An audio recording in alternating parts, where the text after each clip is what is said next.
সিরাতুন নবী সাল্লাল্লাহু আলাইহি ওয়াসাল্লাম আলোচনা করবেন শেখ মতিউর রহমান মাদানী। আসসালামু আলাইকুম ওয়া রাহমাতুল্লাহি ওয়া বারাকাতুহু। ইন্নাল হামদালিল্লাহ নাহমাদুহু ওয়া নাস্তাঈনুহু ওয়া নাস্তাগফিরুহু ওয়া নাউযু বিল্লাহি মিন শুরুরি আনফুসিনা ওয়া মিন সাইয়্যাতি আমালিনা। মান ইয়াহদিহিল্লাহু ফালা মুদিল্লা লাহু ওয়া মান ইউদ্লিল ফালা হাদিয়া লাহু। ওয়া আশহাদু আল লা ইলাহা ইল্লাল্লাহু ওয়াহদাহু লা শারীকা লাহু ওয়া আশহাদু আন্না মুহাম্মাদান আবদুহু ওয়া রাসূলুহু সাল্লাল্লাহু তাআলা আলাইহি ওয়া আলা আলিহি ওয়া সাহবিহি ওয়া সাল্লামা তাসলিমান কাসীরা। আম্মা বাদ।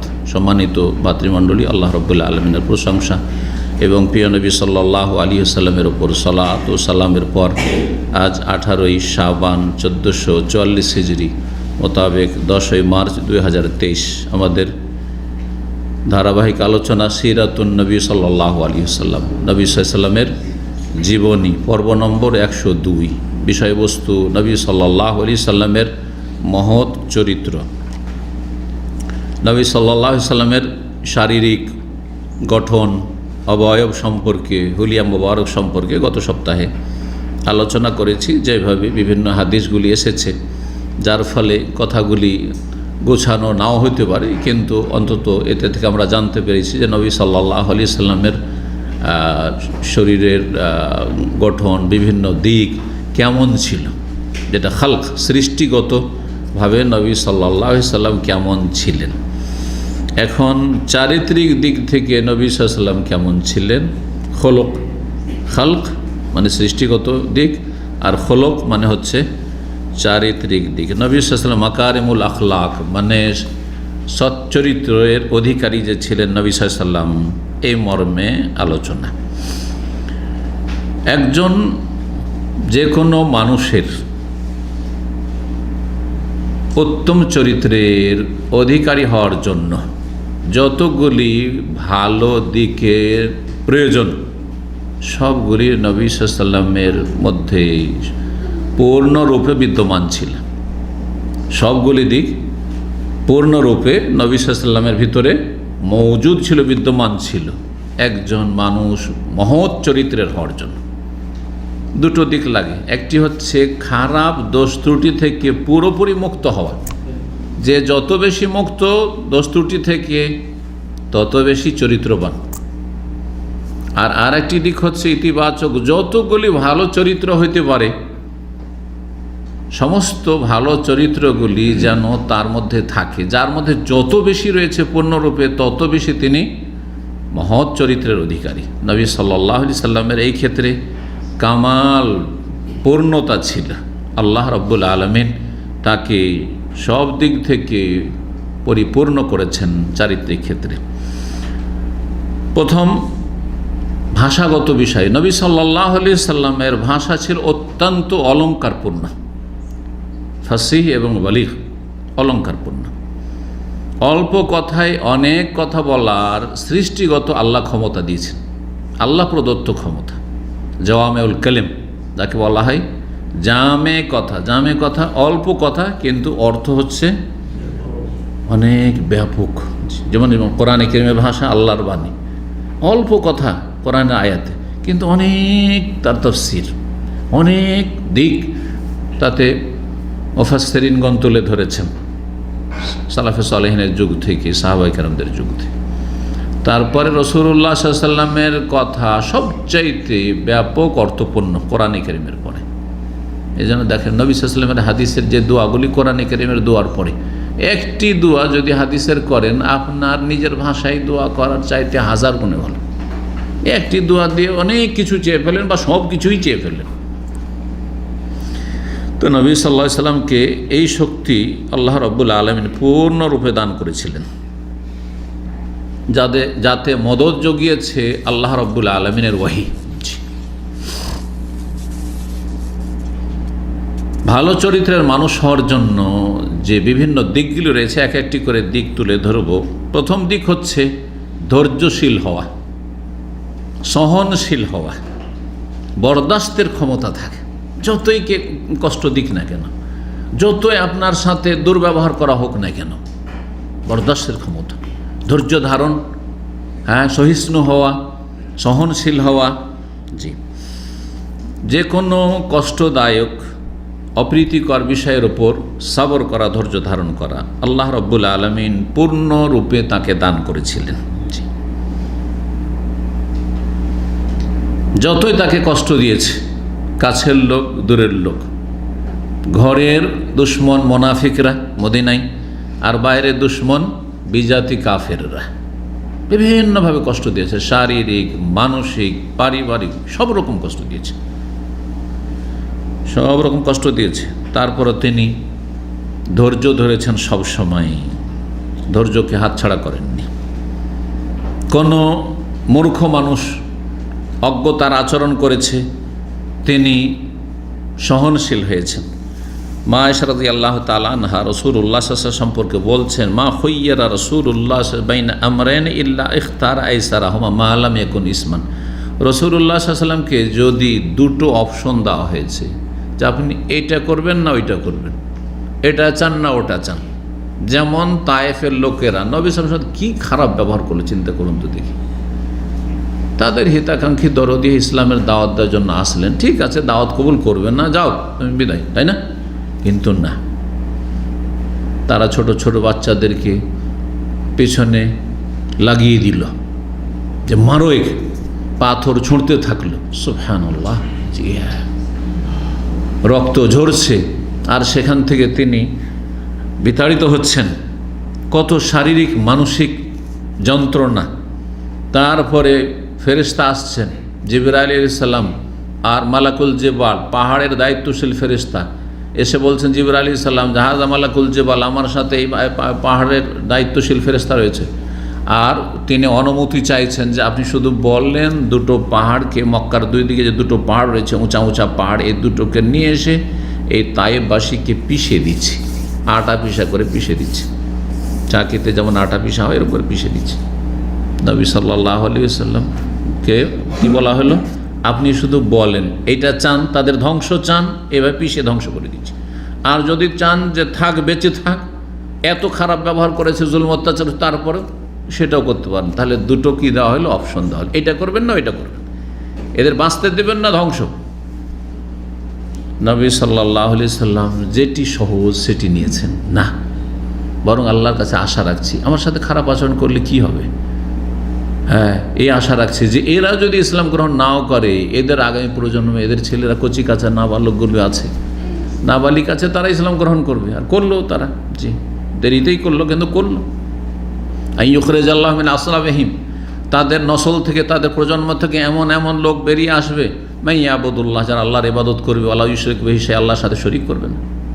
না, এদের ধ্বংস আমি চাই না। অথচ চাইলে তাদেরকে ধ্বংস করা হইতো।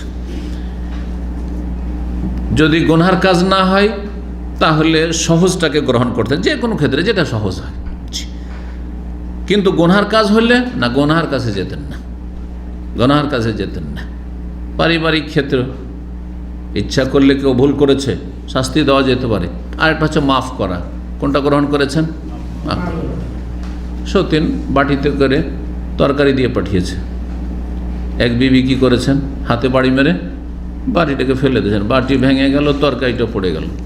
সেই তরকারিটা নবী সাল্লাল্লাহু আলাইহি ওয়াসাল্লামের জন্য পাঠানো হয়েছিল, সেটা তো খেতে পেলেন না। কোনো রাগ করলেন? হ্যাঁ, কোনো রকমের প্রতিক্রিয়া দেখালেন? পানিশমেন্ট দিলে তো পানিশমেন্ট দিতে পারতেন, স্ত্রীকে শাস্তি দিলেন, বকাবকি করলেন, কিছুই করলেন না। বললেন গারা তোম্মকুম, তোমাদের মায়ের গায়রত চলে এসছে, আত্মমর্যাদাবোধ। হ্যাঁ, একটু খারাপ লেগেছে, তার বাড়িতে সতীন কিছু দিতে এসছে, তার বাড়িতে কেন দিতে আসলো? তার পক্ষ থেকে যেন ওজোর পেশ করছেন।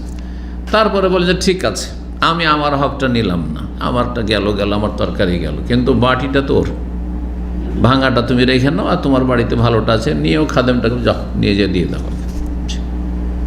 কাদাহন বে কাদাহীন, পেয়ালার বদল পেয়ালা দিয়ে দিলাম। আল্লাহু আকবার, কে করতে পারেন এরকম?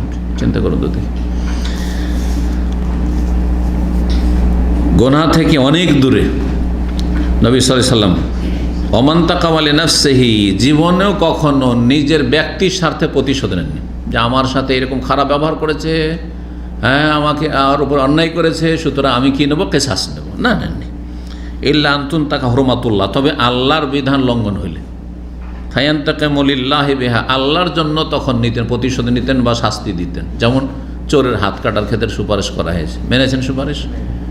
জেনার শাস্তির কথা খবর না আসে অসুবিধা নেই, তদন্ত করার কোনো প্রয়োজন, কিন্তু খবর যখন চলে এসছে, আদালতে কেস চলে এসছে, এখন আর ছাড়া যাবে না। হ্যাঁ, আর 4 জন সাক্ষীও হয়ে গেছে, ঠিক না? কারণ এটি তখন আর নবী সাল্লাল্লাহু আলাইহি ওয়াসাল্লামের হাতে না, আল্লাহর হক হয়ে গেছে। আল্লাহর হকের বাস্তবায়ন করা তখন ফরজ। সেই ক্ষেত্রে আপনার আমার এই অধিকার নেই যে চোর তারপরে না না না হাত কাটবো না, আমি মাফ করার অধিকার রাখি না, ও তো রব মাফ করবে, কিন্তু তার হাত দুনিয়ার কেটে যাবে, কারণ শাসকের কাছে ওর খবর পৌঁছে গেছে। জি, রাসূলুল্লাহ সাল্লাল্লাহু আলাইহি ওয়াসাল্লাম রাগ থেকে অনেক দূরে, রাগান্বিত হতেন না, রাগান্বিত হইতেন না। এইরকম রাগান্বিত নয়, রাগ হইতো আল্লাহর জন্য, আল্লাহর দিনের জন্য, কিন্তু এমন রাগ নয় যে রাগের রিয়াকশানে মানুষ কি হয়ে যায়, নিজে হালকা হয়ে যায়। মানুষ যখন রেগে যায় তখন ব্যালেন্সলেস হয়ে যায়। ব্যালেন্সলেস কেন হয়ে যায়? হালকা হয়ে যায় মানুষ, তখন বিবেক ওইভাবে কাজ করে না যত সুস্থ মস্তিষ্কে কাজ করতে পারবেন। এই জন্য যে কোনো সিদ্ধান্ত নিতে হয় ঠান্ডা মেজাজে। আপনার স্ত্রী ধরেন খুব খারাপ ব্যবহার করেছে, আপনি রাগের মাথাতে সাথে সাথে তালাক দিন না, যতই বড় খারাপ ব্যবহার করুক না কেন, আপনি আগে ঠান্ডা হয়ে যান।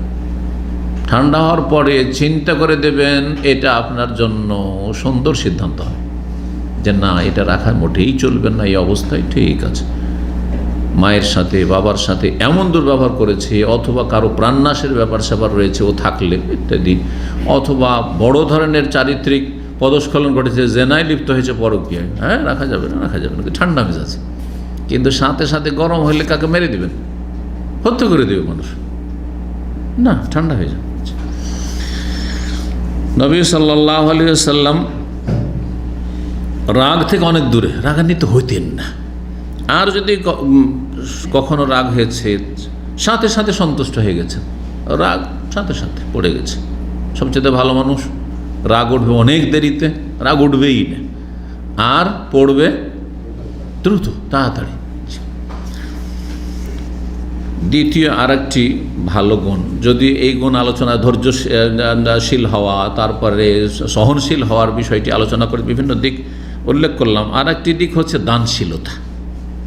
দানশীলতা, দানশীলতা নবী সাল্লাল্লাহু আলাইহি ওয়াসাল্লামের এমন একটি বৈশিষ্ট্য ছিল যেটা অকল্পনীয়, অসাধারণ।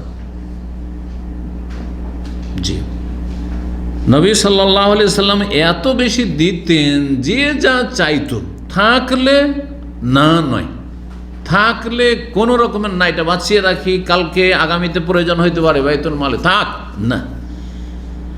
এই জন্য নতুন নতুন যারা মুসলিম হইতো তারা বলতো যে আরে সব আসলেমু, বেদুইনরা মুসলমান হওয়ার পরে যখন এইরকম বকশিস পেত এত খুশি হতো, এত খুশি হতো। নতুন মুসলমান, তারপরে বেদুইন, জীবনে ভালো খাবার দাবার পায়নি, হ্যাঁ, ওই দুধ আর উটের গোস্ত ছাড়া কিছু পায়নি, বকরির গোস্ত, ব্যাস, জীবনেও কিছু দেখেনি, খাবার দাবার রুটি। তো বলছে ইন্না মুহাম্মাদান ইউতি আতান, মুহাম্মদ এত ভালো মানুষ, এত দেয়, এত দেন, এত দেন যে লা ইউখশা মাহুল ফাকার, অভাবের কোনো ভয় নেই। তার অনুসারী হয়ে গেলে, মুসলিম হয়ে গেলে কোনো দিন অভাবের আশঙ্কা নেই। এই কথা বলছে মাল্লা ইয়াখাফুল ফাকর। যদি দান কেউ পেয়ে যায় নবী সাল্লাল্লাহু আলাইহি ওয়াসাল্লামের, তাহলে কোনো ভয় নেই, আরে মুহাম্মদের সাথ দাও সাল্লাল্লাহু আলাইহি ওয়াসাল্লাম, এরকম বলতে। ইবনে আব্বাস রাদিয়াল্লাহু তাআলা আনহু বলছেন কানান নবী আজওয়াদান নাস, নবী সাল্লাল্লাহু আলাইহি ওয়াসাল্লাম সমস্ত মানুষের চাইতে বেশি দানশীল ছিলেন, সবচেয়ে বেশি দানশীল। যত বড় দাতা দুনিয়ার দেখেন না কেন, মানব জাতির ইতিহাসে আদম থেকে শুরু আজ পর্যন্ত। হাতেম তাইর কিস্সা কত শুনেছেন? হাতেম তাইর কিস্সা? একটি কিস্সা আমরা সাহিত্যের কিতাব পড়েছিলাম, যে অল্প বয়সী ছেলে, এরকম যে ছোটো ছেলে আছে 12-14 বছরের ছেলে, তো কিছু লোক ওখান দিয়ে পথিক যাচ্ছে, সফরে যাচ্ছে, আর বলছে যে আমরা তো মুসাফির, তো আমাদের একটু আতিথ্য করো, এমন কিছু খাওয়াও। তখন উটের পাল, উঁট চড়াইতো। সে ছেলে কি করতো? উঁট চড়াইতো, দাদার উঁট চড়াইতো। দিল একটা উঁট জবাই করে, একটা উঁট দিল জবাই করে। দাদা এত রাগান্বিত যে তুই একটা উট জবাই করে দিলি, মাত্র একজন বা দুইজন ছিল, কেউ ছিল না, ওদের জন্য একটা উট জবাই করে দিলি, আরে কিছু বলতি, আর কিছু সামান্য কিছু বাড়ি থেকে দিতাম, কোনো অনুমতি না নিয়েই বাড়ি থেকে দিল তাড়িয়ে ওকে।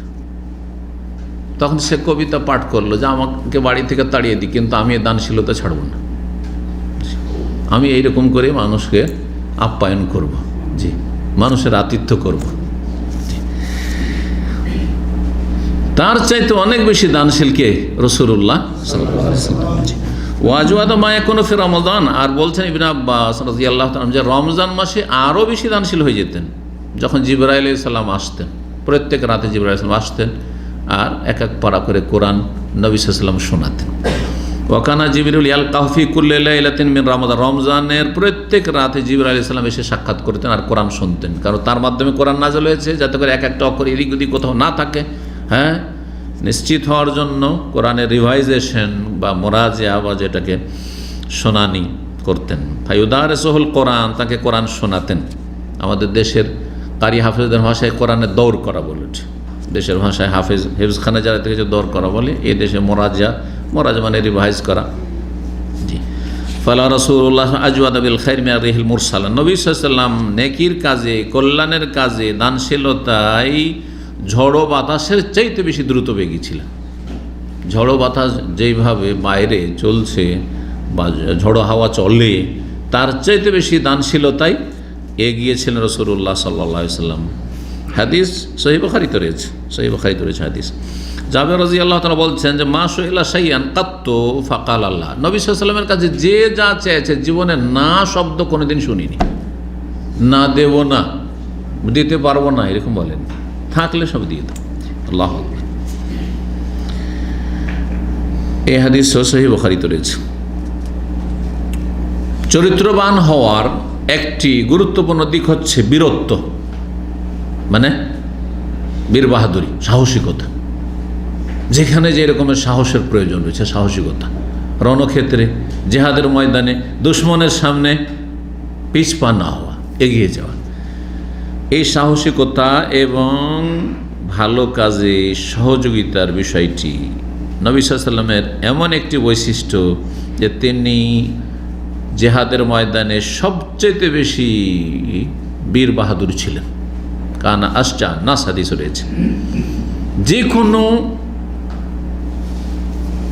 প্রতিকূল অবস্থায়, যেখানে মনে হচ্ছে যে হেরে যাচ্ছেন সাহাবায়ে কেরামগণ, যেখানে সাহাবায়ে কেরামগণ রণক্ষেত্র ছেড়ে, জেহাদের ময়দান ছেড়ে পালাতে শুরু করেছেন, যেমন হুনাইনের যুদ্ধে, তারপরে আপনার ওহুদের যুদ্ধে যখন পেছন দিক থেকে ঘেরে নিল ওই 50 জন নেমে যাওয়াতে, সেই সময়গুলিতে এইরকম পরিস্থিতিগুলিতেও নবী সাল্লাল্লাহু আলাইহি ওয়াসাল্লাম কোনোদিন পিছিয়ে যাননি, এগিয়ে যাচ্ছেন, একা হলে এগিয়ে চলে যাচ্ছেন, কোনো পরোয়াই করেননি হায়াত আর মত নিয়ে, যে এইভাবে এগিয়ে গেলে বাঁচবো না কি হবে, কোনো চিন্তা করতেন না। আল্লাহু আকবার। এইরকম বীরত্ব ছিল তার মধ্যে, সবসময় এগিয়ে যেতেন, লায়ুদ বেরো, কখনো পিছপা হতেন না। জি, আলী রাদিয়াল্লাহু তাআলা বলছেন নবী সাল্লাল্লাহু আলাইহি ওয়াসাল্লাম সম্পর্কে, কুন্না ইযা হামিয়াল বাসু ওয়া আহমারাতিল হাদাকু ইত্তাকাইনা বিরাসূলিল্লাহ, যখন ঘমসান লড়াই শুরু হতো, মানে দুই দিক থেকে একেবারে লড়াই, তুমুল লড়াই শুরু হয়েছে, অস্ত্র চলছে, ওই দিক থেকে অস্ত্র চলছে কাফেরদের, এই দিক থেকে মুসলিমদের অস্ত্র চলছে, ওই সময় আমরা নিজের আত্মরক্ষা করতাম নবী সাল্লাল্লাহু আলাইহি ওয়াসাল্লামের পেছনে হয়ে, নবী সাল্লাল্লাহু আলাইহি ওয়াসাল্লাম সবার আগে থাকতেন। আর আজকাল দুনিয়ার নেতারা, দুনিয়ার যে কমান্ডার, হ্যাঁ, যে প্রধান সেনাপতি পিছন থেকে কমান্ড করে না, পিছনে থেকে নয়, সামনের দিকে থাকতে রাসূলুল্লাহ সাল্লাল্লাহু আলাইহি ওয়াসাল্লাম। বলছেন যে ফামা ইয়াকুনু আহাদ আকরাব ইলাল আদু মিনহু, নবী সাল্লাল্লাহু আলাইহি ওয়াসাল্লাম চাইতে দুশমনের কাছাকাছি কেউ থাকতো না, শত্রুদের কাছাকাছি সবচাইতে থাকতেন নবী সাল্লাল্লাহু আলাইহি ওয়াসাল্লাম, আমরা পিছনে দূরে থাকতাম। আনাস রাদিয়াল্লাহু তাআলা একটি ঘটনা বর্ণনা করেছে, এই হাদিস রয়েছে ইমাম কাজী আয়াজ বর্ণনা করেছেন এবং সুনানের কিতাবাদিতে রয়েছে। আনাস রাদিয়াল্লাহু বলছেন, ফাজি আহলুল মদিনা যাতালা, এক রাতে মদিনাবাসী আতঙ্কিত হইল, মানে হঠাৎ করে আতঙ্ক হয়েছে যে মদিনা ঘেরাও করে নিয়েছে কাফেররা, আতঙ্ক, বাড়িতে কখন দুশমন ঢুকে যাবে, কাফেররা ঢুকে যাবে, আর আমাদেরকে তাদের কাছে পরাজয় স্বীকার করতে হবে, এইরকম অবস্থা। ফান্তালাকা নাসুন কেবালা সৌদ, আওয়াজ শুনতে পেয়েছে, মনে হচ্ছে কোনো দুশমন শত্রু এসেছে, ওদের আওয়াজ শুনতে, ও আওয়াজটাকে ফলো করে রাতের অন্ধকারে কিছু সাহাবাই কেরামগণ ওই দিকে ছুটেছেন, আওয়াজের দিকে ছুটেছেন, যে দেখি কি হচ্ছে, মদিনার বাইরে হইচই কোথাও, দুশমনরা আসছে নাকি, এরকম গুজব। ফাতালাক্কাহু রাসূল রাজিয়ান, এরা যা আছে এগিয়ে দুশমনের দিকে আওয়াজকে ফলো করে ওই দিক থেকে নবী সাল্লাল্লাহু আলাইহি ওয়াসাল্লাম ফিরে আসছেন, একটা চক্কর দিয়ে পুরো মদিনার চারিদিকে রাউন্ড দিয়ে, যে না কোনো ভয় নেই, যে দুশ্মনের ভয় বলে যে কথাটি মানুষের মাঝে ছড়িয়েছে, গুজব ছড়িয়েছে, সেই কথা আসলে ঠিক না। বেরিয়ে পড়েছেন আগে, একাই বেরিয়ে পড়েছেন খোঁজ নেওয়ার জন্য গোটা মদিনা। জি, নবী সাল্লাল্লাহু আলাইহি ওয়াসাল্লাম ফিরে আসছেন, ওয়াকাদ সাবাকাহুম ইলা সাত, আগেই চলে গেছেন, যে আওয়াজকে ফলো করে যে কোন দিক থেকে আওয়াজ আসছে দেখি, আর তারপর দেখেন না আসলে ব্যাপারটা এরকম নয়, কোনো বাইরের কোনো দুশমন আসেনি।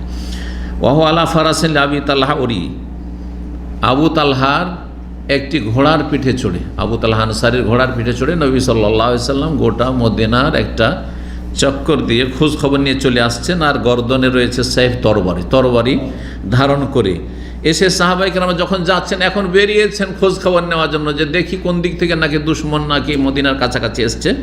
বলছেন যে যেতে হবে না, যথেষ্ট, লাম তোর, কোনো ভয় নেই, আমি দেখে চলে এসেছি। হাদিস সহিহ বুখারীতে রয়েছে, আর সহিহ মুসলিমও রয়েছে, দুই কিতাবে রয়েছে। উত্তম চরিত্রের অধিকারী হওয়ার জন্য একটি গুরুত্বপূর্ণ বৈশিষ্ট্য বা চরিত্র হচ্ছে লজ্জাশীলতা, লজ্জাশীল হওয়া। যে যত বেশি লজ্জাশীল সে তত বেশি ভদ্র, সে তত বেশি পাপ থেকে বাঁচবে। লজ্জা, সবচেয়ে বড় লজ্জা হচ্ছে আল্লাহকে লজ্জা। আল্লাহর কাছে কি জবাব দিব, কেমন করে মুখ দেখাবো? হ্যাঁ, একদিন তো আল্লাহর সামনে যেতে হবে। আমি যে এই অন্যায়টি করব, হ্যাঁ কেউ না দেখছেন না, কিন্তু আল্লাহ তো দেখছেন। আল্লাহকে বলে লজ্জা, এখন দেখছেন, আর তারপর আল্লাহর সামনে একদিন মুখ দেখাইতে হবে, হাজিরা দিতে হবে। এই লজ্জাই গুনাহ থেকে বাঁচাবে। তারপরে মানুষের লজ্জা। অনেকে আমাদের মুসলিম সমাজে আল্লাহর ভয় নেই, কিন্তু সম্ভ্রান্ত, ভদ্র, কিছু ভালো চরিত্র তার মধ্যে আছে, দিনদারি, তাকওয়া, পরেশগারি নেই, সমাজের ভয়ে মেলা পাপ থেকে বেঁচে থাকে। সমাজ কি বলবে যদি মদ খাইতো? হ্যাঁ, সমাজ যদি জানতে পারে যে কোনো মেয়ের সাথে আমি এইরকম কিছু করছি, জানতে পারে, তাহলে আমার বংশের মুখে কালি লেগে যাবে। কোথায় মুখ দেখাবো? আমি সমাজে মুখ দেখাতে পারবো না। দেখেন, আল্লাহর ভয় নেই, কিন্তু সমাজের ভয়। লজ্জা অন্তত গুনাহ থেকে তো বাঁচাচ্ছে, যদি এই লোক নেকি পাবে না, কিন্তু কথা হচ্ছে যে ভালো তো ওই খারাপ লোকের চাইতে ভালো, যে নিকৃষ্ট, অভদ্র, যার কোনো লজ্জা নেই, নির্লজ্জ, তার চাইতে ভালো সে। তো নবী সাল্লাল্লাহু আলাইহি সাল্লাম সবচেয়ে বেশি লজ্জাশীল ছিলেন। কুমারী 15-16 বছরের মেয়েরা, যারা সহশিক্ষা এখনো যায়নি, কত লজ্জা রয়েছে মেয়েদের মধ্যে। আল্লাহ সৃষ্টিগত লজ্জা দিয়েছেন। লজ্জা একটি ভালো গুণ। যতক্ষণ পর্যন্ত ছেলেদের সাথে মিশবে না, ছেলের সাথে মিশলেই ধীরে ধীরে লজ্জা শেষ। এই জন্য প্রাইমারিতে যখন একসাথে পড়ে, তখন কিছুটা লজ্জা শেষ হয়ে যায়, কারণ একসাথে এই তুই কেমন আছিস, ভালো আছিস, ছেলে মেয়ে একসাথে গল্প চলছে। তারপরে মাধ্যমিক পর্যন্ত পড়তে পড়তে, ক্লাস 10 উচ্চ মাধ্যমিক পড়তে পড়তে ও চলে গেছে 10 আনা 12 আনা, লজ্জা শেষ হয়ে গেছে। 4 আনার বাকি আছে, একটু চোখে চোখ দিয়ে কথা বলা আর হাসি খুশি। তারপরে যে কোনো সময় কোনো একটা ছেলের সাথে চল একটু আড্ডা দিতে যায়, একটু পার্কে ঘুরে আসি, আর যায় একটু চল সিনেমা দেখে আসি, এগুলো হয়তো লজ্জা লাগছে। ওটা কলেজ ভার্সিটি দিলে ওটাও শেষ হয়ে যায়। সহশিক্ষার যে বিষাক্ত দিক হচ্ছে এটি, বাস্তব সত্য। এই জন্য ইউনিভার্সিটিতে সহশিক্ষাতে যেসব মেয়েরা পড়ছে, তাদের আর লজ্জা শরম থাকে না। ইল্লা মাশাআল্লাহ, ব্যতিক্রম খুবই কম। নবী সাল্লাল্লাহু আলাইহি ওয়াসাল্লাম অত্যন্ত লজ্জাশীল ছিলেন। বলছেন আবু সাঈদ খুদরী রাদিয়াল্লাহু আনহু, কানা আসাদ্দা হায়াআন মিনাল আজরাই ফি খিদরিহা। যেমন কুমারী, ষোড়শী, 15-16 বছরের মেয়ে এত লজ্জা করতো 1400 বছর আগে, যে বাড়ির কোণা থেকে জীবনও বেরোতো না, যতক্ষণ বিয়ে না হয়েছে। বিয়ে হওয়ার পরে হয়তো বোরখা পরে বেরোচ্ছে, বোরখা পরে বাইরে বেরোতো না, যাতে জানতে না পারে যে কারো মেয়ে আছে, অমুকের মেয়ে আছে। এইরকম লজ্জা করতো। ওর চাইতে বেশি লজ্জাশীল ছিল রাসূলুল্লাহ সাল্লাল্লাহু আলাইহি ওয়াসাল্লাম। ওয়া যাকারিহা শাইয়ান, যদি কোনো কিছু খারাপ লাগতো, ধরেন আপনাদের কোনো আচরণ খারাপ লাগলে ওরেফা ফি ওয়াজহি, নবী সাল্লাল্লাহু আলাইহি ওয়াসাল্লামের চেহারা দেখলে বোঝা যেত যে নবী সাল্লাল্লাহু আলাইহি ওয়াসাল্লাম এটা পছন্দ করলেন, কিন্তু কিছু বলতেন, লজ্জায় কিছু বলতেন না। আর যে বেশি লজ্জাশীল হয়, সে চোখে চোখ দিয়ে দেখতেও লজ্জা পায়। যে যত বেশি লজ্জাশীল, চোখে চোখ দিয়ে দেখতে লজ্জা পায়। কথা বললো নিচে মাথা করে কথা বলবে। অনেক ছেলেরাও আছে এরকম, বেশি লজ্জা করে। জি, তো নবী সাল্লাল্লাহু আলাইহি সাল্লাম কারোর দিকে এইরকম চোখে চোখ দিয়ে তাকাতেন না, লজ্জা পেতেন। জি, সাহাবীরা লজ্জা পেতেন। সাহাবীরা বলছেন যে আমরা কখনো এইভাবে নবী সামনে তাকাবার সাহস করতাম না, এত তার সৃষ্টিগত আর চারিত্রিক প্রভাব ছিল আমাদের উপর। জি, নবী সাল্লাল্লাহু আলাইহি ওয়াসাল্লাম কেউ ভুল করে দিলে তার নাম ধরে তাকে অপদস্থ করতেন না, যে অমুক ব্যক্তি এইরকম অন্যায় কথা বলেছে, অন্যায় কাজ করেছে, নাম বলতেন না। যদি জরুরি না হয় তার নাম না বলে সংশোধন করা, এইটি হচ্ছে মানহাজ। কিন্তু যখন দেখছেন যে না, নাম না বললে মানুষ বুঝবে না, বা এমন বেশি পথভ্রষ্ট করেছে যে নাম বলা জরুরি, তখন নাম বলার বৈধতা রয়েছে। কিন্তু যখন তখন নাম বলার দরকার নেই। ধরেন আপনাদের মধ্যে একজন লোক সিগারেট পান করে এসছে, যদিও আশা করি ইনশাআল্লাহ এগুলোর মধ্যে নাই। জি, ধরেন এসেছে আর তার গন্ধ আমি পেয়েছি, আমি তো ইচ্ছা করলে নাম ধরে বলতে পারি, ভাই এখানে অমুক ব্যক্তি তার মুখ দিয়ে সিগারেটের গন্ধ পেলাম। তাহলে লোকটা কত লজ্জা পাবে, শুধু লজ্জা পাবে, লাঞ্ছিত হবে আপনাদের এতটি লোকের সামনে, হবে না? হবে না? তখন নবী কী করতেন? মা বালো আকওয়ামিন মা বালো রেজালিন, কিছু কিছু মানুষ আছে যারা এলেমের মজলিসও আছে, দিন শিখতে আসে, তারপরও সিগারেট পান করে। এটা হচ্ছে তরিকা। বোঝা গেছে? কিছু মানুষ আছে ইসলামী সেন্টারে আসেন ভাই এতদিন ধরে, কিন্তু টাকানার ওপরে এখনও কাপড় উঠলো না, নাম ধরে বললাম না। জি, এটা হচ্ছে তরিকা। মা বালো আকওয়ামিন, কিছু লোকের এমন কেন হয়েছে, আসনা ওনা কাজে এমনটা কেন করে? কিছু লোক আছে সমাজে যারা এই ধরনের, কিছু লোক আছে যাতে করে যার মধ্যে ত্রুটি আছে সে সংশোধন করে নেয়, আর বাকিরা বুঝতে না পারে যে কার মধ্যে এই দোষ আছে। উত্তম চরিত্র অধিকারী হওয়ার জন্য আর একটি গুরুত্বপূর্ণ 5 নম্বর পয়েন্ট, সেটি হচ্ছে যে সুবিচার কায়েম করা, ইনসাফ করা, ন্যায় নীতি অবলম্বন করা। নবী সাল্লাল্লাহু আলাইহি ওয়াসাল্লাম সকল মানুষের চাইতে বেশি সুবিচারকারী ছিলেন। নিজের বিরুদ্ধে হইল যে কোনো ব্যক্তি যত প্রিয়জন হোক না কেন, সুবিচার কায়েম করতেন। সচ্চরিত্র অধিকারী ছিলেন এবং সবচাইতে বড় আমানতদার ছিলেন। এটা তার শত্রুরাও বিশ্বাস করত। নবী সাল্লাল্লাহু আলাইহি ওয়াসাল্লামের যারা শত্রু, জানের শত্রু, দিনের শত্রু, কট্টর দুশমন, তারাও বিশ্বাস করত যে মুহাম্মদ সাল্লাল্লাহু আলাইহি ওয়াসাল্লামের মতো বিশ্বস্ত ব্যক্তি, আমানতদার ব্যক্তি, ইমানদার ব্যক্তি, ধার্মিক কেউ নেই। এই জন্য জাহিলিয়াতের যুগ থেকে নবী হওয়ার আগে তার একটি উপাধি ছিল, কি? আল আমিন। জি, আস-সাদিকুল আমিন, মহাসত্যবাদী এবং বড় বিশ্বস্ত ব্যক্তি, আমিন বলতো তারা। জাহিলি যুগের কাফিররা তার কাছে বিচার সালিস নেওয়ার জন্য আসতো, সমস্যার সমাধানের জন্য আসতো। তিরমিজিতে রয়েছে আলী রাদিয়াল্লাহু তাআলা আনহু থেকে বর্ণিত, তিনি বলছেন আলী যে আন্না আবু জাহাল কাল, একবার আবু জাহাল হচ্ছে এই ফেরাউন ওই যুগের। এই কাফের মুহাম্মদ সাল্লাল্লাহু আলাইহি সাল্লামকে সম্বোধন করে নবীকে বলছে, ইন্না লা নুকাযিবুকা, মুহাম্মদ তোমার ব্যক্তিকে আমরা মিথ্যা মনে করি না, তুমি ব্যক্তি হিসাবে ভালো মানুষ, সত্যবাদী। ইন্না লা নুকাযিবুকা, তোমার ব্যক্তি হিসাবে তোমাকে আমরা মিথ্যুক মনে করি না। ওয়ালাকিন নুকাযিবু বিমা জিতা বিহি, কিন্তু তুমি যে ধর্মকর্ম নিয়েছো সেটাকে মিথ্যা মনে করি, তোমাকে ভালো মানুষ মনে করি। বোঝা গেছে? আমার কাছাকাছি যেসব ভাইরা চলেছে বেদাতি, তারা বলতে বাধ্য হবে অন্তত, যদি আল্লাহর ভয় থাকে, যদি এই শত্রুতা না থাকে, তাহলে কোনো দোষ দেখাতে পারে কারো একটা পয়সা, কেউ বলতে পারে কারো একটা পয়সা মেরে খেয়েছি, অথবা কারোর সাথে আমি দুর্ব্যবহার করেছি, কারোর সাথে সালাম না দিয়ে মুখটা কাত করে চলে গেলাম, যেহেতু সে বেদাতি না, মোটেই না।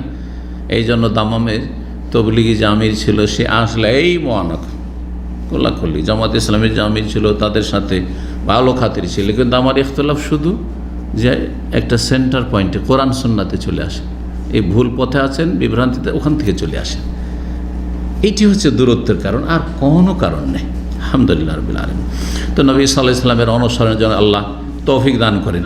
আমাদের মধ্যে বেশি গুণ নাই, তবে চেষ্টা আমাদের করতে হবে যে জীবনের প্রতিটি ক্ষেত্রে যেন রাসূলুল্লাহ সাল্লাল্লাহু আলাইহি ওয়াসাল্লাম আমাদের আদর্শ হয়। জি, ন্যায় নীতি অবলম্বন করবেন, দুশ্মনের সাথে ভালো আচরণ করবেন। এই কথা যখন ফেরাউন বলেছিল, আবু জাহাল বলেছিল, তখন আল্লাহ কোরআন আয়াত নাযিল সূরা আনআমের আয়াত নম্বর 33, ফাইন্নাহু লা ইউকাযিবুনাকা, মক্কার কাফেরেরা হে নবী তোমাকে মিথ্যা মনে করে না, তোমাকে মিথ্যা মনে করে, ওয়ালাকিন্না যালিমিনা বিআয়াতিল্লাহি ইয়াজহাদুন, এরা আল্লাহর আয়াতকে মিথ্যা মনে করে, আল্লাহর বিধিবিধানকে কোরআনের বিধানকে মিথ্যা মনে করে। আবু সুফিয়ান যখন সামদেশে গিয়েছিল আর নবী সাল্লাল্লাহু আলাইহি ওয়াসাল্লাম চিঠি পাঠিয়েছিলেন, সিরাতুন নবীতে আলোচনা করেছি, চিঠিগুলির যখন পর্ব আলোচনা করেছি। হেরাকল যে রোম সম্রাট, এই রোম সম্রাট কাছে চিঠি গেল, তারপর রোম সম্রাট তো ইসলাম গ্রহণ করার জন্য বিশ্বাসী হয়েছিল, কিন্তু দেখলো যে ব্যাপার স্যাপার খারাপ, আমার জীবনটাও হয়তো বাঁচবে না, আর ক্ষমতা তো চলে যাবে, কেড়ে নেবে, খ্রিস্টানরা কট্টর। তখন বললো যে না না, তোমাদের পরীক্ষা করছিলাম, আসলে আমি ধর্ম বদলাবো না, তোমাদের পরীক্ষা করছিলাম, হেদায়েত নসিব হইল না। কিন্তু চিঠিটা যখন গেল তদন্ত করার জন্য, আচ্ছা ঠিক আছে, ওই মক্কার কোনো লোক খোঁজ করো তো, ব্যবসা বাণিজ্যে এসে আছে, তার কাছে রিপোর্টটা নেব যে এই মোহাম্মদ সাল্লাল্লাহু আলাইহি ওয়াসাল্লাম যে চিঠি পাঠিয়েছে তার সম্পর্কে তার মন্তব্য কী। বিভিন্ন প্রশ্নগুলি করেছিল না, সহিহ বুখারী তো হাদিস রয়েছে। কিন্তু তার মধ্যে একটি প্রশ্ন করেছেন আবু সুফিয়ানকে, সেই সময় আবু সুফিয়ান ওখানে ছিল। হাল তাত্তাহিমুনা বিল কাযিব, আর আবু সুফিয়ান তখন কিন্তু কাফের, ইসলাম গ্রহণ করেননি, কুফরি অবস্থায়। মুহাম্মদ সাল্লাল্লাহু আলাইহি ওয়াসাল্লাম যে তোমাদের কাছে নতুন ধর্ম নিয়ে এসেছে, তাকে জীবনে তোমরা মিথ্যাতে অভিযুক্ত করছো, যে মিথ্যা কথা কখনো তার কাছ থেকে জীবনে শুনেছো। কাবলা ইয়াকুলা মা কালে, ইসলাম ধর্মের কথা বলার আগে, ইসলাম ধর্ম ছাড়া অন্য কোনো ক্ষেত্রে জীবনে কোনোদিন একটা মিথ্যা কথা শুনেছো? আল্লাহ, জীবনে শুনিনি, জীবনে মিথ্যা কথা তার কাছ থেকে পাইনি। উত্তম চরিত্র অধিকারী হওয়ার জন্য 6 নম্বর বৈশিষ্ট্য হচ্ছে বিনয়ী হওয়া, নম্র হওয়া, খাকসারি, তাওয়াদু যেটাকে আরবিতে বলে, নিজেকে সবসময় কি করা? ছোট মনে করা, নিজেকে বড় না মনে করা। আপনাদের মাঝে আমি যদি মনে করি যে আমি আপনাদের চেয়ে অনেক বড়, এটা একটা অহংকার, যদিও বাস্তবে বড় হই না কেন। রাসূলুল্লাহ সবার সমস্ত মানুষের চাইতে বড়, কিন্তু রাসূলুল্লাহ সাল্লাল্লাহু আলাইহি ওয়াসাল্লাম যদি নিজেকে বড় না মনে করেন, বিনয়ী হন, তো আমাকে হইতে হবে না, আপনাদের হইতে হবে না, ডাক্তার ইঞ্জিনিয়ারকে হইতে হবে না, হ্যাঁ অবশ্যই হইতে, পয়সাওয়ালাকে হইতে হবে না, নেতাকে হইতে হবে না, এই চরিত্র গ্রহণ করলেই তো কাজ হয়ে যেত। জি, তো নবী সাল্লাল্লাহু আলাইহি সাল্লাম আসাদুন্নাসে তাওয়াদুআন, সবচেয়ে বেশি বিনয়ী ছিলেন, সমস্ত মানুষের চাইতে বেশি বিনয়ী ছিলেন। ও আবাদু আনিল কিবর, এবং তিনি অহংকার থেকে অনেক দূরে ছিলেন, অহংকার থেকে মুক্ত। এমনকি নবী সাল্লাল্লাহু আলাইহি সাল্লামকে দেখলে কেউ দাঁড়াতে যাবে, খবরদার দাঁড়াবে না, বসে থাকবে।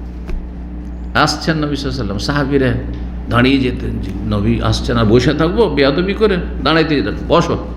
লা তাকুমু কামা ইয়াকুমুল আযম, ওই কাফের হিন্দুদের মতো আর অগ্নিপূজক মজুসিদের মতো তোমরা দাঁড়াবে না, আজমিদের মতো। জি, যতক্ষণ পর্যন্ত বসতে না বলবে দাঁড়িয়ে যাবে সেলুট মারার জন্য। এটি হচ্ছে কাফেরদের বিজাতির সংস্কৃতি, ইসলামে এর অনুমোদন নেই। তো যেমন রাজাদের সামনে প্রজারা দাঁড়িয়ে যেত, যতক্ষণ বসতে না বসতো না, ঠিক তেমনই দাঁড়াতে গেলে কঠোরভাবে নিষেধ করতেন। ওয়াকান ইয়াউদুল মাসাকিন, যারা দরিদ্র গরিব ফকির নিঃস্ব, তারা অসুস্থ হইলেও যেতেন তাদের বাড়িতে খোঁজখবর নিতে যেতেন। গরিব দরিদ্রের সাথে উঠা বসা করতেন। কে গরিবের সাথে বসে? বাড়িতে আপনারা দিন মজুর করেন না, চাকরের সাথে বসে খান, চাকরকে এক দস্তরখানে নিয়ে বসে খান, কোথায় পাবেন এরকম লোক? হাউস ড্রাইভারকে হই এই গাড়িতে দিয়ে আয়, নয় বাইরে দিয়ে আয়, মেহমান নিয়ে ওই ভিআইপি গেস্ট নিয়ে খাওয়া দাওয়া করছে, আর ওখানে বসিয়ে বসো খাও, ড্রাইভারকে বলবে, এইরকম লোক পাওয়া মুশকিল দেশে। চাকর নকর বাড়িতে যে মজদুরি করছে তাদেরকে নিয়ে একসাথে বসে খাওয়া, এরকম লোক পাওয়াই মুশকিল। নবী সাল্লাল্লাহু আলাইহি ওয়াসাল্লামের চরিত্র এটি ছিল। দাস গোলাম কৃত দাসও যদি দাওয়াত দিয়েছেন নবী সাল্লাল্লাহু আলাইহি ওয়াসাল্লামকে, দাওয়াত কবুল করেছে, যে কেউ যে কোন স্তরের মানুষ দাওয়াত দিক না কেন। সাহাবায়ে কেরামদের সাথে যখন বসতেন কোনো মজলিসে, তাদের একজনের মতো সাধারণ, বোঝা যেত না যে কোনটা নবী। বাইরের লোক যারা চেনে না, নবী সাল্লাল্লাহু জীবনে দেখেনি, চিনতে পারতো না, যতক্ষণ পর্যন্ত কথা দাঁড়িয়ে না শুনতো যে কে কথা বলছে আর কে শুনছে। যখন দেখতো যে না অমুক কথা বলছেন, তখন হ্যাঁ ইনি নবী হবেন, কারণ ইনি কথা বলছেন, বাকিরা নীরব হয়ে শুনছে, নাহলে দেখে বোঝা যেত না। হেলাম দিয়ে বসে আছেন, হ্যাঁ গদিতে বসে আছেন, আর চারিদিকে লোকেরা বসে আছে, তাহলে তো বোঝা যাবে না, একাকার হয়ে বসে আছেন, গোল হয়ে বসে, গোলাকার হয়ে এমন সমান সমান হয়ে বসে আছে, বোঝা যায় হ্যাঁ যে কে নবী। জি, নবী সাল্লাল্লাহু আলাইহি ওয়াসাল্লামের বিনয়ের বিভিন্ন দিক মা আয়েশা রাদিয়াল্লাহু তাআলা আনহা বর্ণনা করেছে। কান ইয়াকসিফুন আলাহু, নিজের স্যান্ডেল জুতা ছিঁড়ে গেলে নিজেই সেলাই করতেন। মুচির কাজ করতেন। আল্লাহ নবী সাল্লাল্লাহু আলাইহি ওয়াসাল্লাম বাড়িতে। ওয়াখিত সওবাহু, কাপড় ছিঁড়ে গেলে কাপড় সেলাই করতেন, নিজের হাতে রিপু করতেন, নিজে রিপু করতেন। ওয়ামাল বিয়াদি কামা ইয়ামাল আহাদু ফি বাইতিহি, তোমাদের যে কেউ সাধারণ মানুষ যেমন বাড়িতে সংসারের কাজ করে, সাংসারিক সব কাজ আমাদের সাথে নবী সাল্লাল্লাহু আলাইহি ওয়াসাল্লাম করতেন। জি। ওয়াকানা বাশারা মিনাল বাশার, তিনি একজন সাধারণ মানুষের মতো মানুষিয়া চলাফেরা করতেন। ইয়াফলি সওবাহু, কাপড়ে কোনো যাতে উকুন আছে উকুন পরিষ্কার করতেন, কাপড় পরিষ্কার করতেন। ওয়াইহালেবু শাতাহু, বকরি ছাগলের দুধ দহন করতেন। আছে আমাদের যদি গরু গাভিনে থাকেও, গাই থাকে, তো গায়ের দুধ দহন করব না। আমি তো দূরের কথা, আপনারা করবেন না। ওই এই যে গোয়াল আছে, এই দিয়ে দে তো, না হলে গ্রামের একটা গরিবকে বলছেন যে এই দুধ দিয়ে নিয়ে আয় তো, নিজে দহন করবেন না। মানহানির ব্যাপার। আরে মাস্টার সাহেব, হ্যাঁ হ্যাঁ, সৌদি আরবে থাকে পয়সাওয়ালা পুঁজিপতি। জি। ওয়াখদেমু নাফসাহু, সেলফ সার্ভিস করতেন, নিজের খেদমত নিজেই করতেন, নিজের খেদমত নিজেই করতেন। জি। হাদিস মিশকাতুল মাসাবিতে রয়েছে। উত্তম চরিত্রের সপ্তম দিক হচ্ছে ওয়াদা পূরণ করা, ওয়াদা খেলাফি না করা। কারোর সাথে ওয়াদা থাকলে ওয়াদা ওয়াদা, কথা কথা, কথার কোনো বরখেলাপ নেই। নবী সাল্লাল্লাহু আলাইহি ওয়াসাল্লাম সবচেয়ে বেশি ওয়াদা প্রতিশ্রুতির ক্ষেত্রে, চুক্তির ক্ষেত্রে তিনি সবচেয়ে বেশি ওয়াদা পূরণকারী ছিলেন আর চুক্তির ওপর অটল থাকতেন। ওয়াউসালাহুম লির রাহিমে, এবং আত্মীয়তার সুসম্পর্ককে সবচেয়ে বেশি তিনি অটুট রাখতেন। জি। আত্মীয় সে ক্ষতি করলেও, কষ্ট দিলেও তার সাথে সুসম্পর্ক রাখতেন আত্মীয়তার খাতে। এই নয় যে আত্মীয়র মধ্যে যে আমার সাথে ভালো করে আমি তার সাথে ভালো করি, এটা তো সবাই করে, এটা তো কাফেরও করে, এটা বেদিন বেনামাজিগুলোও তো করে। কয়েকটা ভাই আছে, এক ভাই আপনার খুব গুরুত্ব দেয় আর আপনিও তার গুরুত্ব দেন, কিন্তু আর একটা ভাই আপনার সাথে খারাপ আচরণ করে, ওর সাথে কথাই নেই, ওর সাথে দেখাই করবো না, ওর সাথে আমি কথাই বলবো না ওর সাথে, তাই না? এটি নবী সাল্লাল্লাহু আলাইহি ওয়াসাল্লামের আদর্শ নেই। জি। আত্মীয় আত্মীয়, যে কোনো আত্মীয়। আদম শাফাকাতান, অত্যন্ত মায়া মমতা করতেন, অত্যন্ত দয়ালু ছিলেন জনগণের সাথে। আহসানুন নাস ইশরাতান ওয়া আদাবান, মানুষের সাথে আচার আচরণে সবচেয়ে ভালো আচরণ করতেন, মানুষের সাথে খোলামেলা চলাফেরা করতেন, খারাপ আচরণ থেকে অনেক দূরে তিনি কখনো জবানে অশ্লীল কথা নিয়ে আসতেন না, না সৃষ্টিগতভাবে অশ্লীল ভাষা আসতো। কিছু মানুষ আছে ও চেষ্টা করলেও ওর নেচার হচ্ছে খারাপ ভাষা বলা, নেচার হচ্ছে খারাপ ভাষা বলা, অটোমেটিক খারাপ ভাষা বেরিয়ে যাচ্ছে।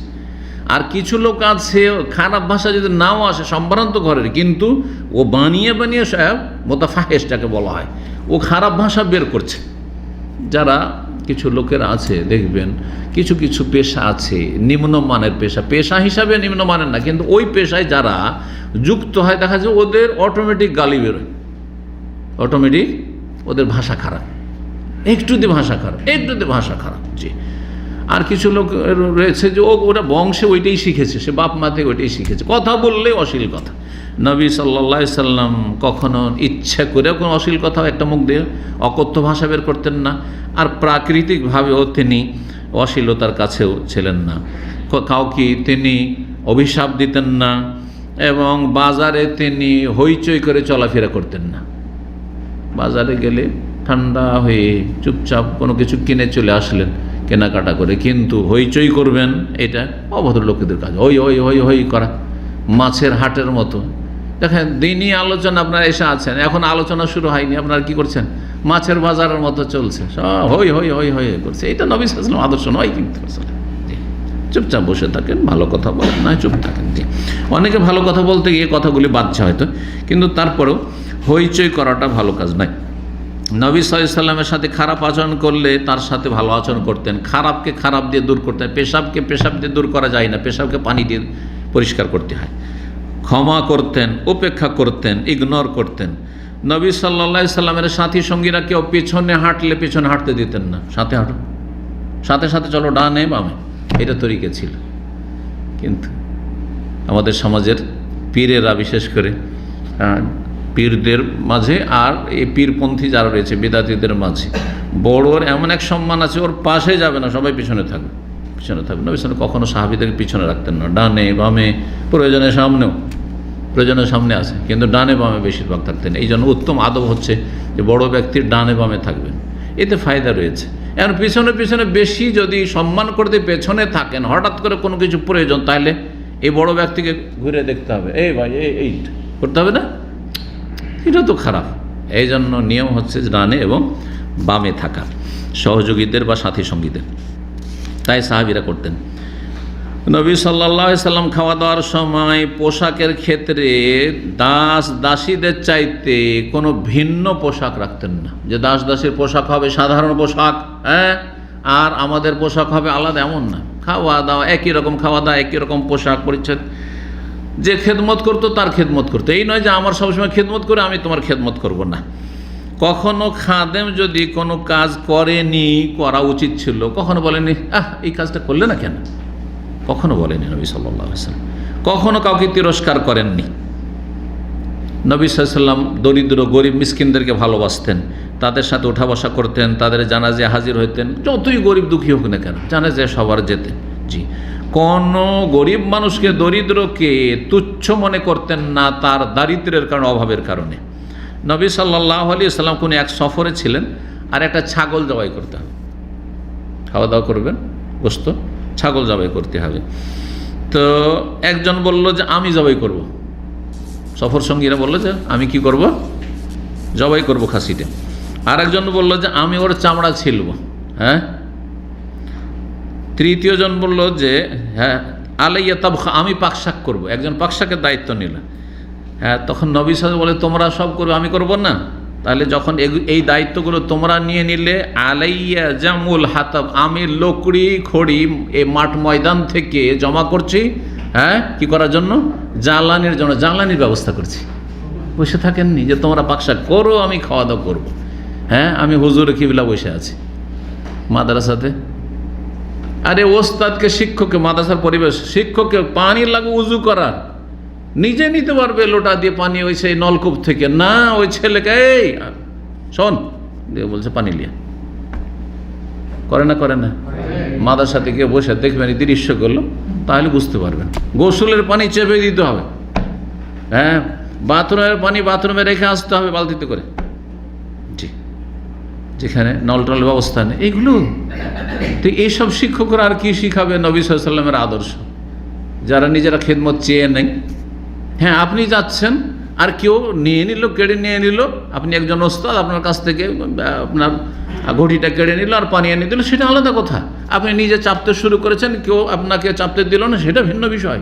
কিন্তু আপনি চেয়ে নেবেন, এটা নবী সাল্লাল্লাহু আলাইহি ওয়াসাল্লামের আদর্শ নয়, আর এটা ইসলামের শিক্ষা নয়। তো নবী সাল্লাল্লাহু আলাইহি ওয়াসাল্লাম বললেন যে ঠিক আছে, আমি লকড়ি খড়ি জমা করছি তাহলে। আল্লাহু আকবার। ফাকালু, তখন সাহাবীরা বলে ইয়া রাসূল, আপনি কেন করবেন, নাহানু নাকফিকা, আমরা যথেষ্ট। বলছেন না, কাদ আলেম তো আন্নাকুম তাকফুনি, আমি ভালো জানি যে তোমরা যথেষ্ট, কারণ তোমরা যতটি আছো তোমরাই করতে পারবে, কিন্তু ওয়ালাকিন আকরাহু আন আতামাইয়াজ আলাইকুম, কিন্তু আমি পছন্দ করি না যে আমি তোমাদের থেকে স্বতন্ত্র একজন ব্যক্তি, আমি বসে থাকবো আর তোমরা খেদমত করবে, আমি তোমাদের মতো চলতে চাই, তোমরা কাজ করছো আমি কাজ করবো। আল্লাহু আকবার। ফাইনাল্লাহ ইয়াকরাহু মিন আবদিহি আন ইয়ারাহু মুতামাইয়িজান বাইনা আসহাবি, কারণ আল্লাহ পছন্দ করেন না যে সাথী সঙ্গীদের মাঝে সে স্বতন্ত্র অবস্থানে থাকবে, আলাদা তার অবস্থান একটা, সে উঁচা অবস্থানে আছে, এরকম যেন না হয়। তারপরে নবী সাল্লাল্লাহু আলাইহি ওয়াসাল্লাম বাস্তবেও গেলেন, শুধু বললেন না মুখে, আর লকড়ি খড়ি জমা করে নিয়ে আসলেন। সেই খাসিটা জ্বালাবার জন্য বা পাক শাক করার জন্য কি করলেন, আরবরা তো জানেন যে খাসি পুড়িয়েও খায়। জি, নবী সাল্লাল্লাহু আলাইহি সাল্লামের উত্তম চরিত্রের আরেকটি দিক হচ্ছে যে যেখানেই বসতেন মাঝে মধ্যে আল্লাহর জিকির আজকার সবসময় করতে আছেন, জিকির আজকার করতে। এই নয় যে দুনিয়ার কথা হইতে আছে, শুধু দুনিয়ার কথা না, যদিও কোনো দুনিয়ার প্রয়োজনের কথা হয় তার মাঝে কিছুক্ষণ পর পর আস্তাগফিরুল্লাহ, লা ইলাহা ইল্লাল্লাহ, সুবহানাল্লাহ, এইভাবে জিকির আজকার, আলহামদুলিল্লাহ, জিকির আজকার করতে আছে। নবী সাল্লাল্লাহু আলাইহি সাল্লাম নিজের জন্য কোনো স্থানকে নির্ধারণ করতেন না মজলিসে, যে এইটি জায়গা হচ্ছে কার, ওস্তাদের জায়গা, এখানে কেউ বসতে পারবে না, এমন করতেন না। মসজিদে একটি জায়গা খাস করে নিতেন না, যে এই জায়গা হচ্ছে হুজুরে কিবলার জায়গা। যেমন পীরদের শুধু জায়গা নাই, পীর, আমি একবার এক পীর দেখেছি আমাদের মাদ্রাসায় এসেছিল, যেহেতু নেতা সাহেব সেজন্য আহলে হাদিস মাদ্রাসা তো এসেছিল নেতা হিসাবে, পীর এবং নেতা। তো দৃশ্যটা দেখলাম কি, তার 2-3টা খাদেম রয়েছে, তো একজন শুধু মোসাল্লা বহন করছে, তার জায়নামাজ, একটা গদিওয়ালা জায়নামাজ বহন করছে। একবারে যেমন থাকে আমাদের বেডে যে তোষকগুলো থাকে ওই রকমের, সেটা বহন করছে, সেটা নিয়ে দৌড় দিচ্ছে, মসজিদের দিকে যাচ্ছে, তো দৌড় দিচ্ছে, দৌড় গিয়ে আগে বিছিয়ে দিল, আর বিছিয়ে দেওয়ার পরে তারপরে তখন তাতে বসবে, আর খাস জায়গা তার, ওই জায়গাতে বসবে। ওর যে মসজিদ রয়েছে সেখানে ওর জন্য একটা খাস জায়গা আছে, সেখানে বসবে, ওখানে কেউ বসতে পারবে না। যেখানে পীর সাহেব বসে ওই জায়গায় কেউ বসার অধিকার রাখেন। এমন নবী সাল্লাল্লাহু আলাইহি ওয়াসাল্লাম করতেন না, মজলিসও না, আর মসজিদে নববীতেও না। গেলেন কোনো জায়গায়, দেখছেন সাহাবাই কেরামগণ বসে আছেন, সাহাবাই কেরামগণ যেখানে বসে আছেন ওখানে গিয়ে বসে গেলেন, যেখানে মজলিস শেষ হয়েছে। মজলিসে ধরেন এতগুলো লোক বসে আছে, এখানে এই নয় যে এসেছেন নবী সাল্লাল্লাহু আলাইহি ওয়াসাল্লাম এসে প্রথম কাতারে এসে বসবেন, না, পিছনে ওই জায়গা খালি আছে, ওখানে পিছনে বসেছে, যেখানে মজলিস শেষ হয়েছে সেখানে গিয়ে বসে গেছে নবী সাল্লাল্লাহু আলাইহি ওয়াসাল্লাম। জি, এবং এইটি নির্দেশ দিয়েছেন, যেখানে মজলিস শেষ হবে সেখানে বসে যাও তোমরা।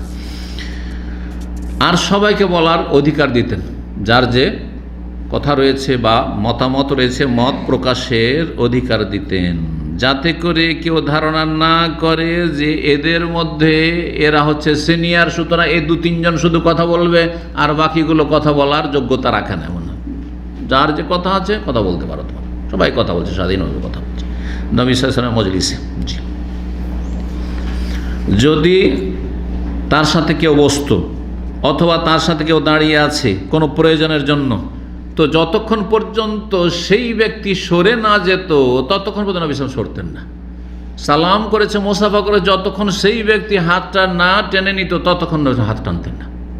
জি, কথা বলতে আছে, দাঁড়িয়ে আছেন, দাঁড়িয়ে যতক্ষণ তার কথা না শুনতেন, এবং যখন কথা শুনতেন তখন তার দিকে তাকিয়ে শুনতেন, মানে মনোযোগী হয়ে শুনতেন। এই নয় যে এরকম, এটা তরিকা নয়। কিন্তু একজন লোক আপনার সাথে কোনো কথা বলছে, বলেন বলেন বলেন, না না না, এতে অহংকার প্রকাশ পায় যে এখানে অহংকার আছে। কিন্তু জি, কি কথা আছে বলেন, না না, এটা তরিকা নয়। কিন্তু এই বলেন কি কথা আছে আপনার। যে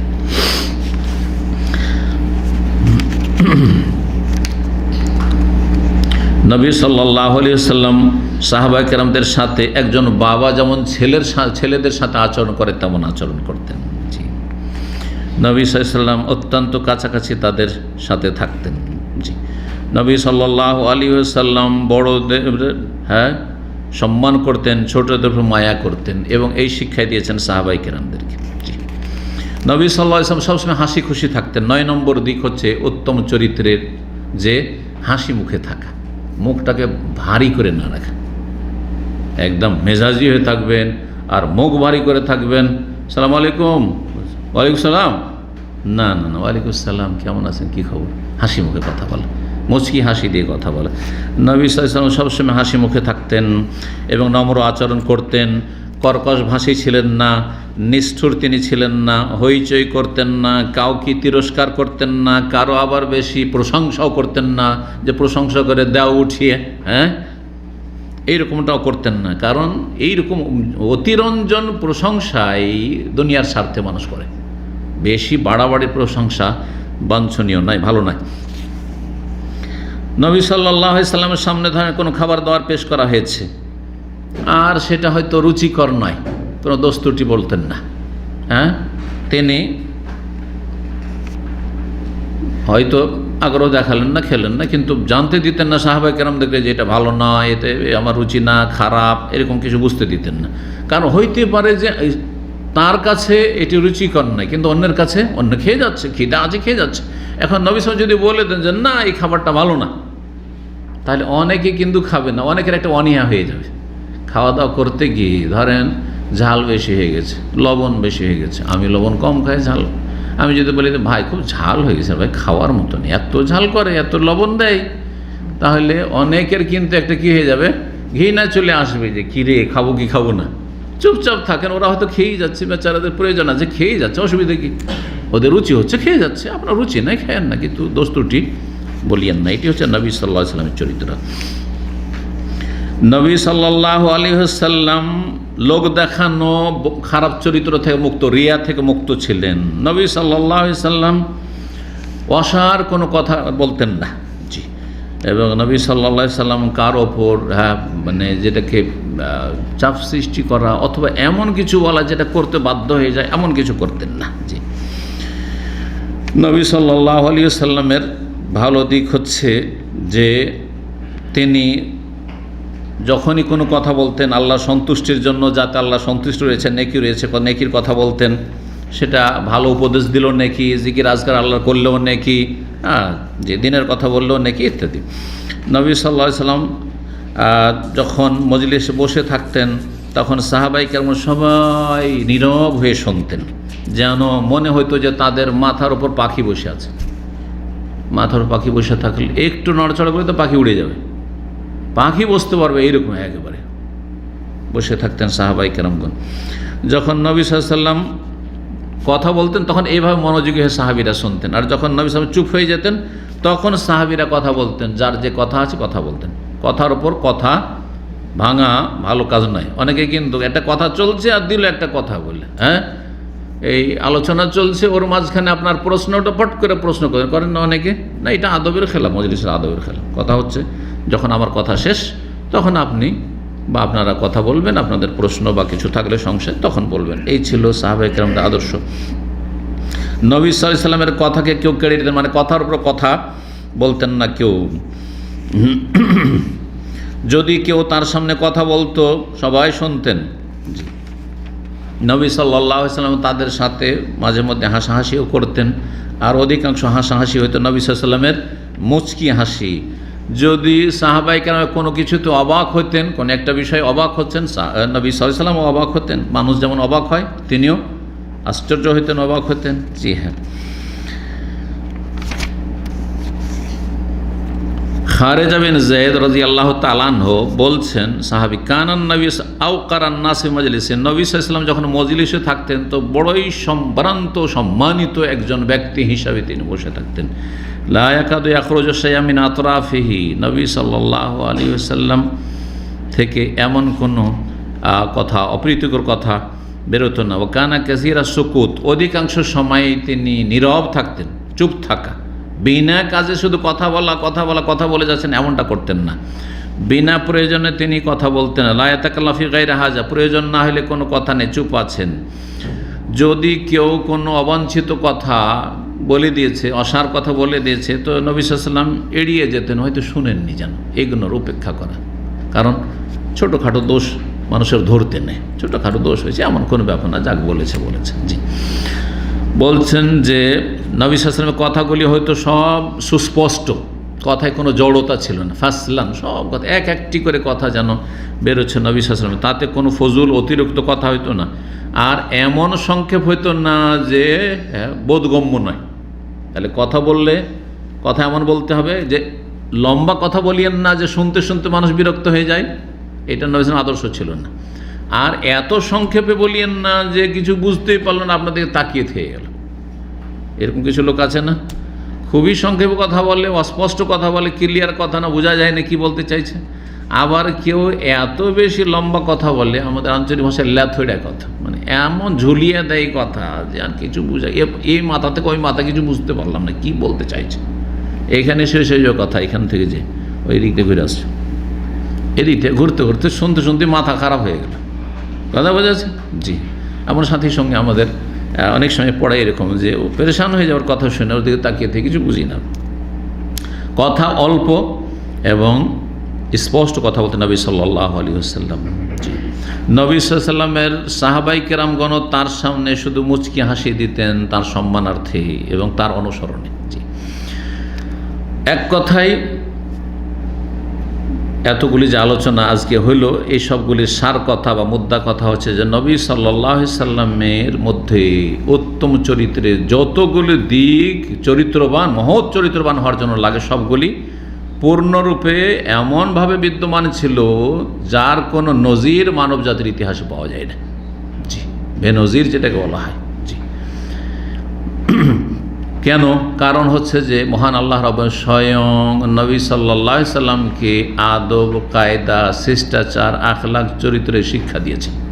জি, ওহীর মাধ্যমে। জি, সৃষ্টিগতভাবেই দিয়েছেন, আর তারপরে বাকিটা সুসজ্জিত করেছেন, অলংকৃত করেছেন ওহীর মাধ্যমে আল্লাহ রাব্বুল স্বয়ং। আল্লাহ রাব্বুল আলামিন স্বয়ং সূরা কালামের আয়াত নম্বর 4-এ সম্বোধন করে বলছে, ওয়া ইন্নাকা লাআলা খুলুকিন আযীম। হে নবী, নিঃসন্দেহে তুমি মহান চরিত্রের অধিকারী, মহান চরিত্রের অধিকারী। রাসূলুল্লাহ সাল্লাল্লাহু আলাইহি ওয়াসাল্লাম, নবী সাল্লাল্লাহু আলাইহি ওয়াসাল্লামের এই মহৎ চরিত্রের কারণেই মানুষের অন্তর তার দিকে, যারাই তার কাছাকাছি হয়েছে, ধাবিত হয়েছে, আর ধীরে ধীরে ধীরে কেউ তাড়াতাড়ি, কেউ একটু বিলম্ব হলেও সবাই ইসলাম গ্রহণ করেছে আলহামদুলিল্লাহ। আর দলে দলে এক সময় দাখালু ফি দীনিল্লাহ আফওয়াজা, ইসলামে তারা দীক্ষিত হয়েছে। আল্লাহ রাব্বুল আলামিন যেন জীবনের প্রতিটি ক্ষেত্রে রাসূলুল্লাহ সাল্লাল্লাহু আলাইহি ওয়াসাল্লামের আদর্শের, আখলাক চরিত্রের অনুসরণ করার তৌফিক দান করেন। আল্লাহ রাব্বুল আমাদেরকে নবী সাল্লাল্লাহু আলাইহি ওয়াসাল্লামের খাঁটি উম্মত হিসাবে যেন কবুল করেন। রব্বুল আলামিনের কাছে দোয়া করি, আল্লাহ রাব্বুল আলামিন আমাদের জীবনকে যেন বরকতপূর্ণ করেন। আল্লাহ রাব্বুল আলামিন যেন সমস্ত অনিষ্ট থেকে আল্লাহ বাঁচিয়ে রাখেন, গুনাহ থেকে, খারাপ চরিত্র থেকে, চারিত্রিক পদস্খলন থেকে আল্লাহ যেন বাঁচিয়ে রাখেন। সাল্লাল্লাহু আলাইহি ওয়া সাল্লাম নবিয়ানা মুহাম্মদ ওয়া আলা আলিহি ওয়া সাহবিহি।